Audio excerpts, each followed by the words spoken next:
정부는 오미크론 변이가 대유행하면 방역 체계를 바꿔서 비상 대응하기로 했습니다. 하루 확진자가 7천 명 이상이면 격리 기간을 단축해서 의료 역량 낭비를 최소화하고 신속 항원 검사를 확대할 방침입니다. 이형원 기자입니다.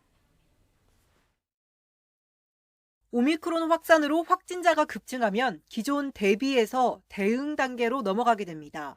오미크론 국내 검출률이 50%를 넘지 않더라도 하루 확진 규모가 7천 명 이상이면 비상 방역 체계가 발동되는 겁니다. 5천 명 정도에서 되게 되면 이 알람을 울려가지고 어느 정도 준비를 하고 7천 명이 되게 되면 오미크론이 50%가 안 된다 하더라도 바로 실행할 계획입니다.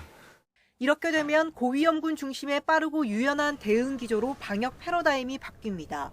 전파력이 큰 대신 치명률이 낮은 것으로 알려진 오미크론의 특성상 무증상 경증 환자가 급증할 것으로 예측되는 만큼 이들에게 투입되는 의료 역량 낭비를 줄여 중증 진행이 우려되는 고위험군에 집중하겠다는 겁니다.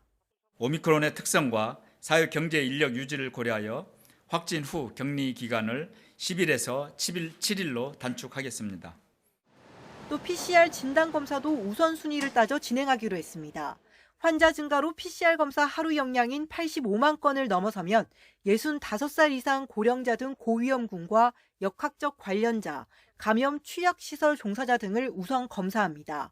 대신 신속 항원 검사를 확대해 동네 병원에서도 진단검사를 시행합니다. 30분 안에 결과가 나오지만 유전자 증폭 과정이 생략돼 정확도는 떨어지는 점을 고려해 신속 항원 검사에서 양성이 나오면 PCR 추가 검사로 확진 여부를 최종 판정합니다. 신속 항원 검사 음성 결과도 방역 패스로 활용할 예정인데 음성 통보 후 24시간만 인정하고 자가 키트로 수수로 진행한 검사 결과는 제외됩니다. 방역 패스를 적용할 때 그 신속항원 검사의 결과도 적용될 수 있습니다.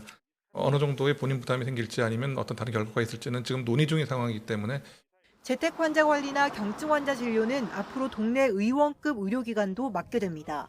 정부는 호흡기 클리닉과 이비인후과, 내과, 소아청소년과 등을 중심으로 코로나19 1차 대응 의료기관을 늘려간다는 방침입니다.